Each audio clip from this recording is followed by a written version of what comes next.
vai colocando é como a ciência, né, é colocada na escola. Muitas vezes a escola, através da repassagem de conteúdos, da formulação até mesmo de uma política pedagógica, né, de um projeto pedagógico, de um projeto político-pedagógico, infelizmente a escola talvez não consiga passar para os estudantes muito do processo científico, passa do conteúdo, passa a respeito do conteúdo, os resultados da ciência, né? As aplicações da ciência, mas é importante formar o estudante, ou seja, formar esse cidadão que está na escola, sobre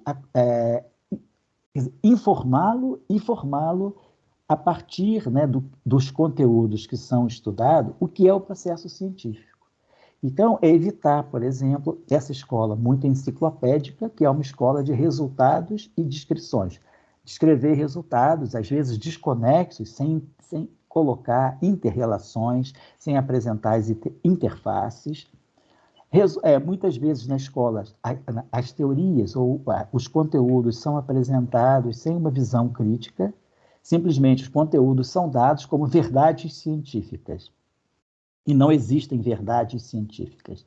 Existem propostas científicas, existem debates científicos e existem conflitos científicos, né? É importante, às vezes, a escola mostrar também as contradições dentro da própria ciência. A ciência não é algo, não é uma estrutura abstrata, perfeita, e de uma forma muito positivista, às vezes é pensada, a ciência resolve tudo. Não, a ciência não resolve tudo. A ciência é um conjunto de ideias que são debatidas.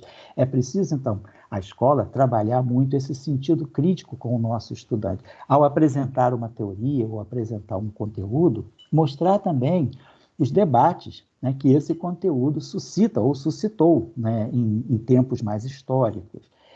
A gente vê, por exemplo, que pensadores, filósofos como Aristóteles, foram considerados, né, verdades absolutas durante séculos. Entretanto, com a Revolução Científica, começa a se ver que as propostas aristotélicas, muitas das teorias, dos modelos aristotélicos, não estavam corretos. Mas é importante isso dentro da ciência, é a ciência se reorganizando, é a ciência se reacomodando, novos conceitos são vistos e, às vezes, uma teoria dá lugar a uma teoria nova, mais completa ou até mais correta. Importante pensar na ciência também como sendo um processo de muita cooperação. Na ciência se faz com cooperação, com compartilhamento de resultados, com democracia de resultados, resultados que são compartilhados através das revistas científicas, através de encontros científicos, conferências, congressos, cursos especiais. Então, é importante essa mobilidade. A ciência tem que ter um modo de ser mobilizada, ter uma dinâmica própria. E, para isso, é preciso investimento. E, para isso, também é preciso compreender que esse processo, além de requerer investimento, ele precisa de tempo para que alguma coisa seja produzida mais à frente. É importante trabalhar também a liberdade de criação, deixar a escola trazer um pensamento mais livre, né? Quer dizer, estimular o estudante a buscar novas ideias. E, claro, buscar novas ideias que podem até estar erradas, mas com o conteúdo que ele vai aprendendo e com o clima de debate, essas ideias que são propostas, né, de uma forma mais livre, elas podem ser corrigidas. Mas é importante que a escola não corte a liberdade de criatividade do estudante.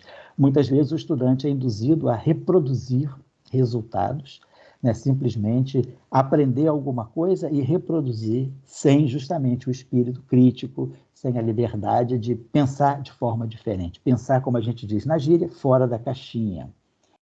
Compreender o contexto. Nenhuma teoria é construída fora de um contexto histórico, de um contexto social. Então, todas as grandes teorias da física, desde lá da Revolução Científica, a teoria de Newton, depois as teorias da relatividade, mecânica quântica e novas teorias que foram desenvolvidas ao longo do século XX, do século XXI, elas estão num contexto. Há um contexto social que permeia todas as áreas do pensamento. E A ciência dita mais exata, as ciências ditas naturais, exatas, como a física, por exemplo, né? As ciências exatas, como a matemática, elas estão dentro desse contexto, porque as pessoas que são físicas e as pessoas que são matemáticas, essas pessoas elas são formadas numa escola e essa escola pode estar trazendo uma noção de novos pensamentos, e isso é trazido para essas ciências. Então, houve muitos desenvolvimentos interessantes no início do século XX, quando surge a mecânica quântica. A mecânica quântica surge, e a teoria da relatividade geral também, que discute a nossa compreensão daquilo que é o espaço, daquilo que é o tempo, ela surge num momento muito interessante, com movimentos fortíssimos na música, trabalhando a questão do tempo na música, como é o caso, por exemplo, de Stravinsky, a questão do espaço, como o grupo Bauhaus, o movimento Bauhaus na Alemanha, que questiona o espaço também, a física está questionando o espaço, dualidade, a física está questionando a dualidade na mecânica quântica, então, há movimentos artísticos, né? O cubismo, né? O estruturalismo, todos esses movimentos, de uma certa maneira, eles estão também embutidos nas teorias da física que estão sendo desenvolvidas no século XX.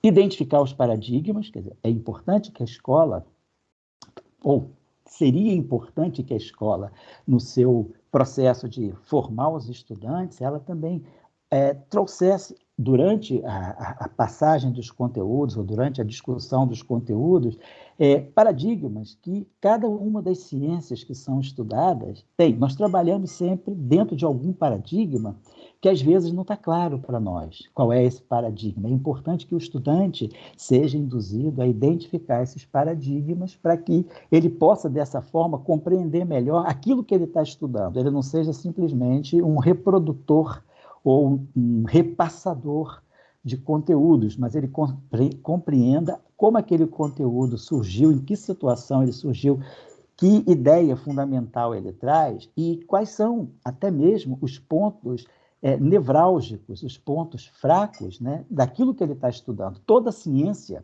tem o seu calcanhar de Aquiles, porque toda ciência é baseada, né, toda teoria é baseada em premissas, em hipóteses fundamentais, que não são provadas. Ela é baseada em aquilo que nós chamamos de postulados. Postulam-se algumas ideias e, a partir dessas ideias, é construído todo um formalismo lógico. Então, é importante saber identificar essas hipóteses e, finalmente, trabalhar o processo.